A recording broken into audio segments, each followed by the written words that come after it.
Good evening, YouTube friends and family. This is Laura, and today I want to talk to you about making the best of the time you have been given. Are you living your life in which you are making the best of the time in which you've been given on this earth? That's a very important question. I read a quote today that stated, "Life is too short to wake up with regrets." And sad to say, many of us we wake up eventually one day as we realize that the time that we have in front of us is shorter than the time we have behind us, and we regret a lot of things. We regret things that we didn't say, that we didn't do. Um, we regret not spending enough time with our family, or we regret, you know, um, walking in fear and not stepping out or not getting more comfortable in our skin earlier than what we did. And this type of regret, it inspires the elderly to create something called a bucket list. And if you're listening to this video today, you're not familiar with the bucket list. A bucket list is something that's created when we realize the time that we have in front of us is shorter than the time behind us. And there are places that we want to go, things that we want to do, things that we want to see. We want to do something daring. We want to live life to the fullest. We want to live as if we're dying.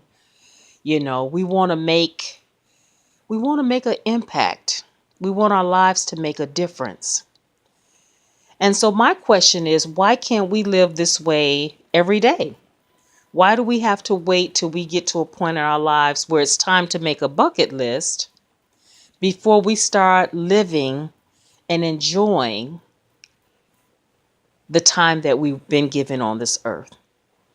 Why can't we do this at 19, 40, 55, 100, regardless of what age or stage? What's stopping us from making our lives and our time a priority?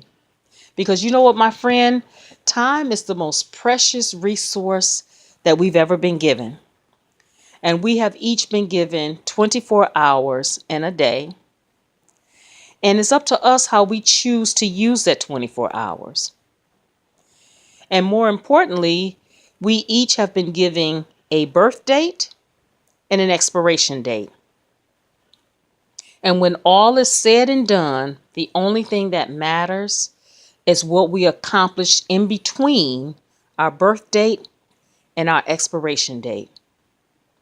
Now, to get us to really think about this and reflect and to put things in perspective, most people say, oh, think about living that you only have 24 to 48 hours to live. And how would you live that? What would you do? What things would you do differently? Well, I beg to differ with that. I think if I was given a known 24-hour to 48-hour expiration date, the majority of the hours would be spent in mourning. Because you know what? Yes, I want to see Jesus and I want to meet God, but I don't want to meet him so soon. And so the majority of the time will be spent in mourning, because it would take me some time to wrap my head around that my expiration date is within 24 to 48 hours. And then after that, there will be a lot of reminiscing, thinking about the regrets, and then making an effort to allocate the time that I have left to do the things and make things a priority that I should have done earlier in my life. And so I decided to say, how would you live your life differently? What would you do differently if you were given 1 week to live? And if we want to look at that in hours, 1 week is 168 hours. How would you allocate your 168 hours in order to make the best of the time that you've been given and to not live your life with regrets. What things would you do differently? What things would you add or subtract from the bucket list? Who would you spend your time with? I think that's one of the most important questions that we need to consider. If we only had 168 hours left, who would we want to spend our time with? Would you want to spend it with the people that you're hanging out with right now? And if you can honestly say yes, then hats off to you. But if your answer is no or maybe, then there's some changes that need to be made. Would you want to spend more time alone? Which I've never heard too many people say that. When it comes time to expire, most people want to be surrounded around their closest friends, their family, their loved ones, their spouses.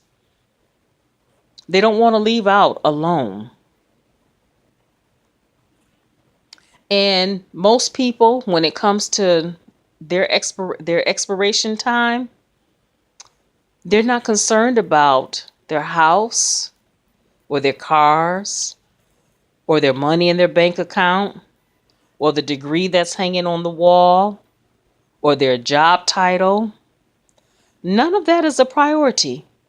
When time is expiring on you, when the sand in the hourglass is running low, all of the material stuff that we work so hard to accomplish and that we think about every day, all of the things that keep us up at night and have us worrying when we wake up in the morning, or have us fretting at night before we go to bed and having sleepless nights and tossing and turning, those things, believe it or not, are not a priority at all. And as the old saying goes, you know what? You can accomplish all of this on the face of the earth, but my friend, you cannot take it with you. And so there's nothing wrong with accomplishing and having, but you know what? Don't forget to live while you're making a living. I'm going to say that again. Don't forget to live while you're making a living. There's a story that I once heard about the king, very rich king, and he was so busy building his kingdom that he neglected his wife. I mean, he neglected her horribly.